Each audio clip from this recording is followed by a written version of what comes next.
নেত্রকোনায় দুদকের গণশুনানি, 22 অভিযোগের তাৎক্ষণিক সমাধান। বিস্তারিত দেখুন প্রতিনিধি আল আমিনের পাঠানো তথ্য ও ভিডিওতে।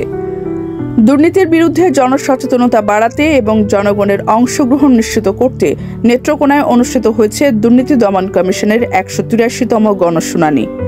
গতকাল রবিবার জেলা প্রশাসনের সহযোগিতায় এবং দুদকের সমন্বিত জেলা কার্যালয় ময়মনসিংহের আয়োজনে পাবলিক হলে দিনব্যাপী এই গণশুনানি অনুষ্ঠিত হয়। অনুষ্ঠানে সভাপতিত্ব করেন নেত্রকোনা জেলা প্রশাসক মোহাম্মদ আবদুল্লাহ আল মাহমুজ্জামান। প্রধান অতিথি ছিলেন দুদক কমিশনার তদন্ত মিয়া মোহাম্মদ আলী আকবর আজিজি। বিশেষ অতিথি ছিলেন দুদকের মহাপরিচালক মোহাম্মদ আক্তার হোসেন এবং ময়মনসিংহ বিভাগীয় পরিচালক ভারপ্রাপ্ত মোহাম্মদ তাজুল ইসলাম ভুইয়া। গণশুনানিতে 27টি সরকারি দপ্তরের তফসিলভুক্ত মোট 93টি অভিযোগের শুনানি হয়। এর মধ্যে একটি অভিযোগের বিষয়ে অনুসন্ধানের সিদ্ধান্ত নেয় দুদক এবং 22টি অভিযোগের তাৎক্ষণিক সমাধান দেওয়া হয়। বাকি অভিযোগগুলো পর্যালোচনা করে প্রয়োজনীয় ব্যবস্থা নেওয়া হবে বলে জানায় দুদক কর্তৃপক্ষ।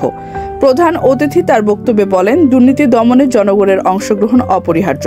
গণশুনানির মাধ্যমে জনগণ সরাসরি সমস্যার সমাধান পাচ্ছে, যা দুর্নীতি প্রতিরোধে ইতিবাচক প্রভাব ফেলছে। দিনব্যাপী আয়োজিত এই গণশুনানিতে সরকারি কর্মকর্তা, সাংবাদিক এবং বিভিন্ন শ্রেণী পেশার মানুষ উপস্থিত ছিলেন।